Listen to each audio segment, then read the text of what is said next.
हरे कृष्णा, राधे राधे भक्त। तो एक बार फिर से बहुत बहुत स्वागत है आपका हमारी किशोरी कृपा चैनल में। तो आज इस वीडियो में हम आपको कलश स्थापना की सरल और सही विधि बताने वाले हैं। कई बार ना नारियल हम लोग गलत तरीके से रख देते हैं, तो वो भी तरीका मैं आपको बताऊंगी, ठीक है।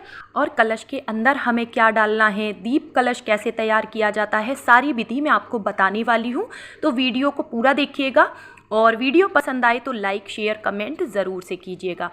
तो फ्रेंड्स, बहुत सारे त्योहारों पर कलश की स्थापना की जाती है, जैसे कि जन्माष्टमी, राधाष्टमी, गणेश चतुर्थी, नवरात्रि, दीपावली।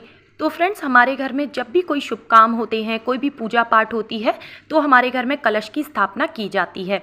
और बड़ी पूजा में तो ये होता है पंडित जी कलश की स्थापना करते हैं, ठीक है।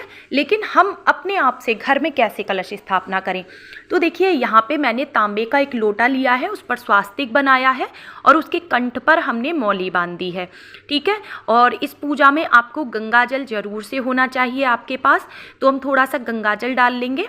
अच्छा, आपको ध्यान ये रखना है कि लोटा आप मिट्टी का ले सकते हैं और चांदी का ले सकते हैं, पीतल का ले सकते हैं और तांबे का ले सकते हैं, लेकिन आपको स्टील के कलश में कलश की स्थापना नहीं करनी है, ठीक है। तो देखिए यहाँ पे हमने कंठ तक शुद्ध साफ जल भर लिया है। उसके बाद हम एक सिक्का लेंगे और एक सुपारी लेंगे, हमें ये डालनी है इस कलश में। तो आप इसमें कोई भी एक सिक्का डाल सकते हैं, 5 का, 10 का, 1 का, 2 का, जो भी आपके पास हो, या फिर आप चांदी का सिक्का भी डाल सकते हैं। इसके बाद हम डालेंगे इसमें हल्दी की गांठ। अगर आपके पास हल्दी की गांठ ना हो तो फिर आप पिसी हुई हल्दी भी डाल सकते हैं, ठीक है। उसके बाद हम डालेंगे थोड़े से अक्षत और उसके बाद थोड़ी सी हम जो रोली कुमकुम होती है वो हम डाल देंगे, ठीक है। उसके बाद थोड़ी सी हम दूर्वा डालेंगे इसमें। तो दूर्वा देखिए बड़ी ही आसानी से किसी भी पार्क में मिल जाती है। और इसके बाद हम एक कोई भी पुष्प डाल देंगे। इसके अलावा फ्रेंड्स, आप इसमें लौंग डाल सकते हैं, इलायची डाल सकते हैं, ठीक है, इत्र डाल सकते हैं। तो 5 या 7 चीज़ें आप गिन के इसके अंदर डाल दें। और इसके बाद हम लगाएंगे इसमें पंचपल्लव। तो पंचपल्लव आप आम के पत्ते भी ले सकते हैं या फिर आप अशोक के पत्ते भी ले सकते हैं, ठीक है। या फिर फ्रेंड्स, आप ना पान के पत्ते भी ले सकते हैं। तो पत्ते लाने के बाद अच्छे से उन्हें धो लें। उसके बाद आप उस पर हल्दी से और रोली से तिलक कर लें, पत्तों को अच्छे से आप सजा लें, ठीक है। तो यहाँ पे देखिए हमने कलश तो तैयार कर लिया है। अब हम थोड़े से अक्षत रखेंगे। कलश को कभी भी ऐसे ही ज़मीन पर या फिर चौकी पर नहीं रखना चाहिए। आप अष्टदल कमल बना सकते हैं या फिर इस तरह से चावल की आप ढेरी कर लें छोटी सी, और उसके ऊपर हम कलश को विराजमान करेंगे, ठीक है। तो ये होती है सही विधि। इसके बाद देखिए अब हम इसके ऊपर एक कटोरी रखेंगे, इसमें है चावल, अक्षत हैं इसमें, बिना टूटे हुए चावलों का हमें यूज़ करना है। तो हमने अक्षत रख दिए हैं। और अगर हम दीप कलश की स्थापना कर रहे हैं तो इसके ऊपर हम एक दीपक रखेंगे, ठीक है। तो दीपक अगर आप मिट्टी का लेंगे तो बहुत अच्छी बात है, मिट्टी के दिए को बहुत ही ज़्यादा शुद्ध माना जाता है, ठीक है। नहीं तो आप किसी भी धातु का दीपक भी ले सकते हैं। और इसके ऊपर जब हम दीपक प्रज्वलित कर देते हैं तो ये हो जाता है दीप कलश। तो दीप कलश की स्थापना होती है इस तरीके से, ठीक है। अब मैं आपको नारियल का सही तरीका बताने वाली हूँ, तो ध्यान से आप देखें।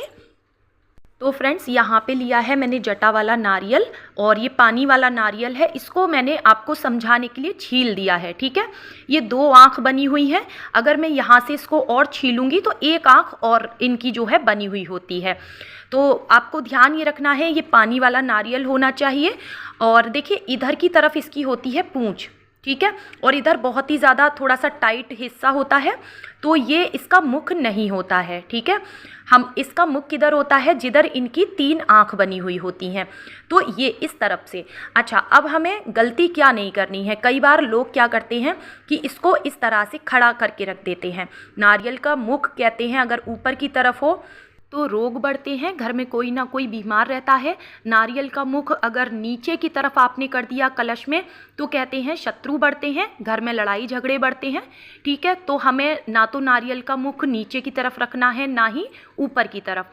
और अगर हम इस तरीके से उल्टा नारियल रख देते हैं तो कहते हैं कि फाइनेंशियल दिक्कतें आनी शुरू हो जाती हैं, ठीक है। तो हमें इस तरह से भी नारियल नहीं रखना है। अब हमें कैसे रखना है, इस तरह से। देखिए नारियल का मुख हमेशा पूजा करने वाले की तरफ ही होना चाहिए, इस चीज़ का आप ध्यान रखेंगे। और इसके ऊपर आप कलावा लपेट दें और या फिर कोई भी आप चुन्नी बांध दें लाल कलर की। तो रेड कलर की आप चुनरी कोई बांध दें या फिर आप लाल रंग का कोई भी कोरा कपड़ा आप ले सकते हैं। ठीक है, तो हम इसमें अच्छे से लपेट लेंगे, उसके बाद हम कलश पर नारियल को रखेंगे। ठीक है, तो यहाँ पर चलिए मैंने देखिए लपेट लिया है। और अब हमें कैसे रखना है, नारियल का मुख हमारी तरफ हो, तो हमें बस यही देखना है। और फ्रेंड्स, इसीलिए मैंने नारियल को छील लिया था, जिससे कि आपको अच्छे से समझ आ सके, क्योंकि कई बार ना भक्त लोग कंफ्यूज रहते हैं कि नारियल का मुख किधर होता है। और मैंने इसीलिए आपको एक ही वीडियो में अच्छे से समझा दिया है, जिससे कि आपसे ये गलती ना हो। तो फ्रेंड्स, अब हम यहाँ पर पुष्प चढ़ा देंगे। ठीक है, आपके पास फूलों की माला हो तो आप माला भी पहना सकते हैं। ठीक है, तो फ्रेंड्स, मैंने आपको नारियल इसलिए छील के दिखाया है ताकि आपको अच्छे से मैं समझा सकूं। ठीक है, देखिए जो लोग काफ़ी टाइम से कलश की स्थापना करते आ रहे हैं, उन्हें पता होता है कि नारियल का मुख किधर होता है और नारियल का मुख हमें कलश पर किस तरफ रखना है। ठीक है, लेकिन जो लोग न्यू हैं और जिन्होंने अभी अभी कलश स्थापना शुरू की है या करना चाहते हैं, जिन्हें अच्छे से चीज़ें पता नहीं हैं, उन्हें इस वीडियो से काफ़ी हेल्प हो जाएगी। और मेरे पास काफ़ी दिनों से कमेंट आ रहे थे कि दीदी आप जो है कलश स्थापना की एक वीडियो बना दीजिए। तो मैंने सोचा क्योंकि अब लगातार त्यौहार आ रहे हैं तो आप लोगों को इस वीडियो से हेल्प हो जाएगी। और फ्रेंड्स, अगर आपको भी जब आप जटा वाला नारियल लेके आते हैं और आपको अगर कन्फ्यूज़न रहता है कि किधर इसका मुख है, तो आप भी उसको हल्का सा छील लें। जिधर उसकी आँख बनी हुई होती है उधर ही उनका मुख होता है, और उसे हमेशा हमें अपनी तरफ ही रखना चाहिए। ठीक है, अच्छा फ्रेंड्स, जैसे हम कोई भी पूजा में जब कलश की स्थापना करते हैं तो उसका विसर्जन कर देते हैं। ठीक है, लेकिन अपने घर में एक कलश हमें स्थायी रूप से भी रखना चाहिए। कहते हैं जहाँ पर स्थायी कलश का वास होता है, स्थायी रूप से मतलब जैसे आपके घर में कोई भी पूजा हुई या दीपावली की जब हम पूजा करते हैं तो उसका हमें विसर्जन नहीं करना चाहिए। वो कलश ऐसे ही एज इट इज़ रखा रहने देना चाहिए मंदिर में, और समय समय पर आप उसका जल बदलते रहें और उसके पत्ते आप बदलते रहें, है ना, इस तरह से। और सजा हुआ इसी तरह से एक कलश आपके घर के मंदिर में होना चाहिए। इससे कहते हैं माता लक्ष्मी बेहद प्रसन्न होती हैं और वहाँ पर कभी भी धन की कमी नहीं होती है। और सुबह शाम जब भी आप पूजा करें तो धूप दीप आप अपने मंदिर में भगवान को दिखाते हैं, उसी तरह इस कलश की भी आप सुबह शाम पूजा करें, धूप दीप दिखाएं, पुष्प चढ़ाएं। तो फ्रेंड्स, कलश स्थापना की बहुत ही सरल विधि मैंने आपको बताई है।